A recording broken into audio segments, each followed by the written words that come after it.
exceptional to the ideas of our predecessors. Sometimes some clues our predecessor left behind, but now we can confirm and elaborate.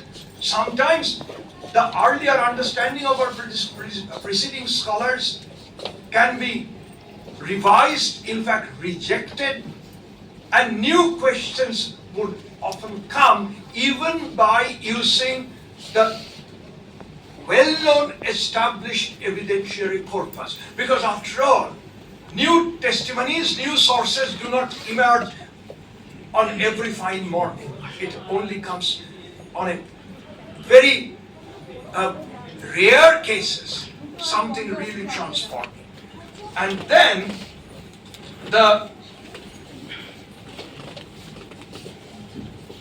as I said, sources are always limited. The repeated questioning comes in the form of historiographical analysis. And what V.D. Chakroborti often say, the burden of sources and burden of historiography. Both are burdens. How the persons in the calling of the past, the practitioner of the past, how they would handle the two burdens is also a major methodological issue. The other point which I would briefly state here before I get into the crux of the matter. After all, field archaeology, history, these are subjects dealing into the past of human societies. Is it connected with the present? There is, of course, a factor of the present, but the historian or the archaeologist is no soothsayer, and there is no repeatability of the past, repetition of history, absurd. There may be some similarities, but impossible to look at the exact correlation or exact repetition of what had happened, say 100 years before, or 50 years before, or even 500 years before. So the repetition of the past is impossible. But does the practitioner of the past have anything to do with also the future? That normally is not the case, but take for example, when a major two facets of archaeology are conservation and preservation.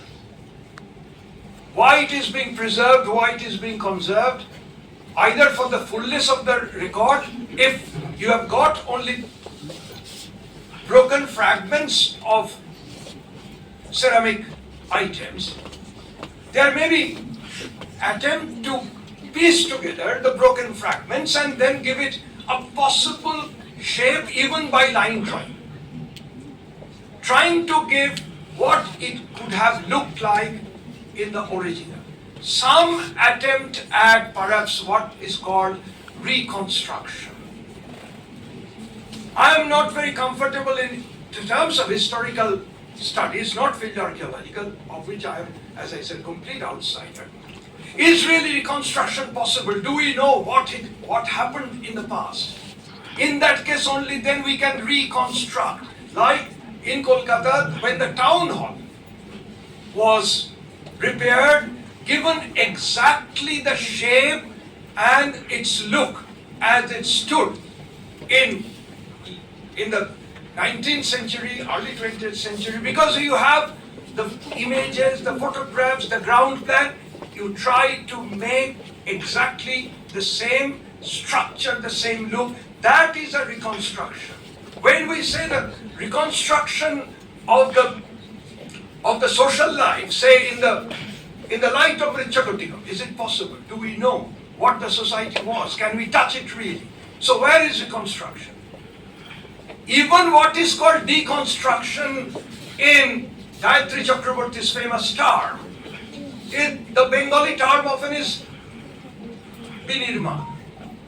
The Bengali Sanskrit word, the inflection B, can both mean something very negative, in a negative sense, or in a very intrinsic positive. When you say vimukto. It is not that it is something in a negative sense. When you say that it is bipot, then it is in a negative sense. This is the fun of some languages. So, what may be Vinirman? Is it really always deconstruction? I recall in the Mahabharata, at the very beginning, when the war is almost imminent, and Vyasa for the first time, for the last time, tries to tell Dhritarashtra that please restrain your terrible sons. It will be a horrible bloodbath. Everything will be almost at the end of the living condition. Restrain your sons. Dhritarashtra said, I am unable. I can't do anything. So, a disgusted Vyasa said that I shall tell everything to the world, and then only gives a particular boon to Sanjaya that you will be given what is called Divya Drishti and you will be able to tell. And he actually asked Dhritarashtra, would you like to see what is going on in the battlefield? I can give you by a special boon your sight back. Dhritarashtra said no, he was not interested. So Sanjay was given the special boon to see even from afar. That is the story. As Sanjay began to tell his account, Dhritarashtra said, interestingly, that this is the war for grabbing land, Bhumi. So how the Bhumi becomes so important? Can you tell me, Sanjay? Sanjay starts with a Mahabharata Adhyaya called Jambu Khanda Vinirmana Patpat. Is this Vinirmana meaning deconstruction or construction? So this is the, you look into the context, otherwise Vinirmana meaning in a particular sense will be lost. Okay, so when something is being preserved, conserved, because a particular society at a particular point in terms of its cultural understanding would consider such and such element should be preserved for future generations as a heritage. The very word heritage has a sense of inheritance. Inheritance comes from the earlier to the later subsequent generations, almost for posterity. So this is a work in which both field archaeologists and historians are very deeply involved. In that case, does the practitioner of the past also have, at least indirectly, something in view of the future?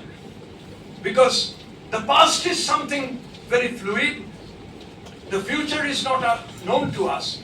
Only the past is more or less, if the evidence is there, at least there is something concrete to look at. So how one moves it in that direction?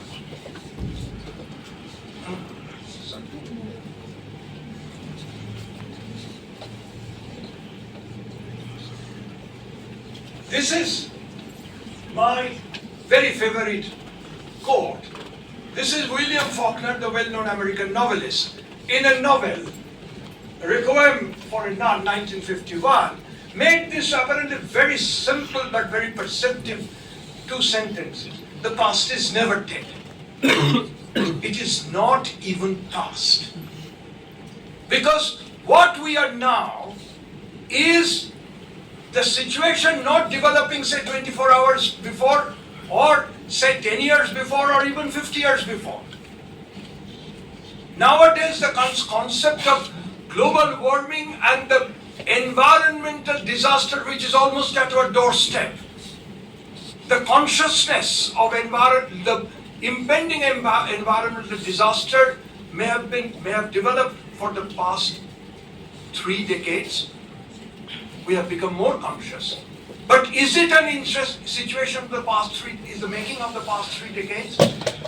You may push it back to perhaps the beginning of the Industrial Revolution or even before that. So at least a package of 250 years, 300 years.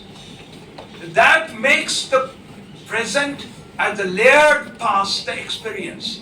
There can be much more deeper layers, particularly in a country like this subcontinent, where there is a very long history. So the baggage of the past, whether you like it or not, cannot be wished away. And the present, what is there, is often shaped by the past. The second is, this is Ravila's quote. As a historian, I am aware that I too am a part of the historical process, and that the paradigm, meaning the paradigm of understanding the past, the paradigm will shift in the future. Now, the term is the historical process. Moment you talk about the process, it's a formation. The term formation may have two layers of implications. One is, it is actually a process, as we say, perhaps another 4 weeks maximum. You will hear, you will listen, you will see newspaper reports. Formation of the monsoon clouds are on time. This is the process.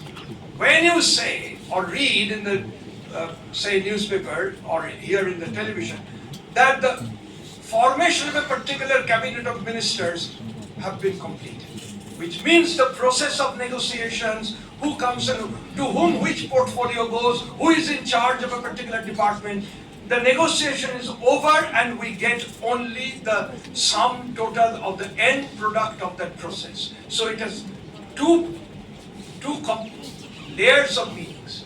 In that sense, it's a movement. It is never ever static. The point is, I raise this issue of process to simply throw out this now much hallowed position of what we every day are almost compelled to hear about Sanatana. If you are studying the past, throw out Sanatana. Sanatana has nothing to do with the understanding of the past. Those who are propagating Sanatana have their own interests. I am not commenting on this. How one looks at it, the past, one is particularly in the position of an early Indian situation. The famous work of D.D. Kosambi, Combined Methods of Indology. Only he could do that. He was not even a historian. A person who was a fantastic mathematician, in fact a statistician, with his remarkable understanding of Marxist historiography. He was at the same time a Sanskritist of the very highest order. People have somehow forgotten or take lesser notice about Kosambi as a text worker than his Marxist paradigm. And he was trying to tell how various types of evidence, sometimes from ethnographic position, sometimes from field work, from some archaeological exploration, excavation, numismatic, epigraphic, textual evidence, all will be brought together and then checked and verified to have an understanding, even of the partial understanding of the past. That's why I called it one single source will never act as a standalone source. So the combinatory part is important. This was sometimes stressed in our student days, even when we were doing our PhD later. B.N. Mukherjee is all or say, this is would say, have you got some corroborative evidence? Or you are merely talking about one particular source? Take the corroborative evidence, because sources are few, meager, and often tell in a whispering voice. So the more you can see, then it will be perhaps easier and more concrete for the practitioner of the past to say something about the past. Then the well-known book by Rabila Thakur on Somnath, Many Voices of the Past. She collected various types of evidence from the Arabic accounts of Somnath, epigraphic documentation, the description of the temple in early sources, how the British Parliament debates talked about the possible shape and looting of the Somnath, most of these evidentiary sources would not talk in unison. So different voices, sometimes contradictory, not always corroborative. The second is more complex, more challenging, and therefore perhaps more interesting. And with this, the many voices of history would come from the many voices of the past. The point here is regarding, I'll touch it to the least time, field archaeology is absolutely indispensable for the pre-literate past of any country, definitely for India, where writing is proverbially less. Shatambada Malika, or it is Shruti Smriti tradition, where you don't say a word in writing.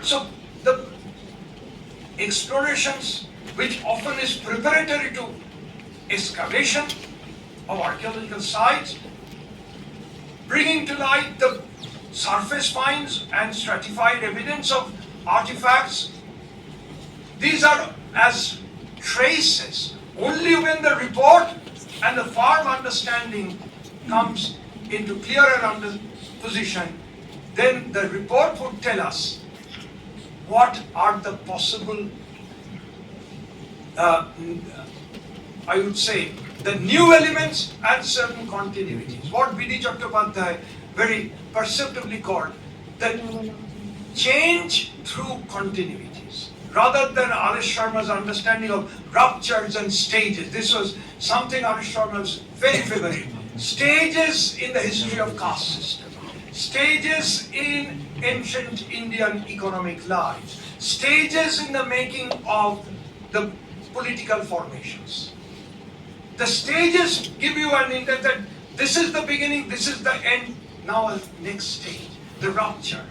In the case of B.D. Chattopadhyay's more nuanced understanding, change through continuities, a relatively slow, often imperceptibly slow process of change, where it is not often an additive change to substitutive change could take about 5-6 centuries. The changes are there, but many things keep on from the earlier times. So, in this situation, I'll barely tell, I have nothing to do regarding the stage of the human presence as hunter-gatherers. Vishnupriya is there, others are there, I'm not getting at all into that. My interest gradually came into the very slow transition from the hunting gathering to the animal breeding, animal rearing, then the domestication of animals. This apparently is something almost a standard evolutionary process. It may not be as easy as we often think so, because the very process of domestication of animals should mean breeding in captivity. And breeding in captivity also underlines that the hunting-gathering group first has to assess which animals are less ferocious and more suitable to taming. That is a crucial point, and that could be assessed by very, very long first-hand experience during hunting. Which are the less ferocious animals? And you know the different stages of the domestication of animals, which leads to a relatively more stable pattern of settlement. They are not yet fully sedentary, but if you have your domesticated animals, then their source of food is also to be near the community that is rearing the animals. If you are having cattle, then the grazing ground of the cattle, for the cattle, should be where the keeper of the cattle have decided to stay, or the otherwise the availability of the grazing ground, the fodder, other kinds of grazing grounds, which are maybe non-edible for human beings, but edible for the domesticated animals. That will determine the semi-sedentary situation of the rearers. The three cases come to me as a typical point. The case of Bagor in Bhilwara district, Rajasthan, where we have bones of first, very large number of bones of wild animals with cut marks, injury marks, which were definitely hunted. Gradually, in later sequences, Bagor began to yield lesser number of bones of animals, wild animals with injury marks, and more number of domesticated animals with lesser injury marks. There is then involved a category advancement of knowledge through quantification process, which often elude the historians of ancient India, depending on inscription, textual notices. Occasionally, some quantification may be possible by counting the coins. In a field archaeology, the counting, the physical counting, some kind of a statistical account can be possible by ceramic analysis, by examining the bones and other kinds of remains of the past. So this is a great advantage. Then similarly, I can recall the settlement of what Effarolchin point, the Neolithic cattle keepers of the Deccan, case of Utnur, Piklihar, etc. And then, on a once again, at a very, very slow experimental hit and run or trial and error method, we do not know exactly how many centuries it took to evolve the gradual understanding of the human beings, that out of the grazing grounds, certain plant products were edible and could be turned into cultivation. This is a very major step, because just even there is what we call the wild rice. It is edible. And if someone picks up wild rice plants and then puts it into one's own kitchen garden, it won't generate, genetical properties will not be that of the cultivated variety of paddy. It will be a wild variety of paddy.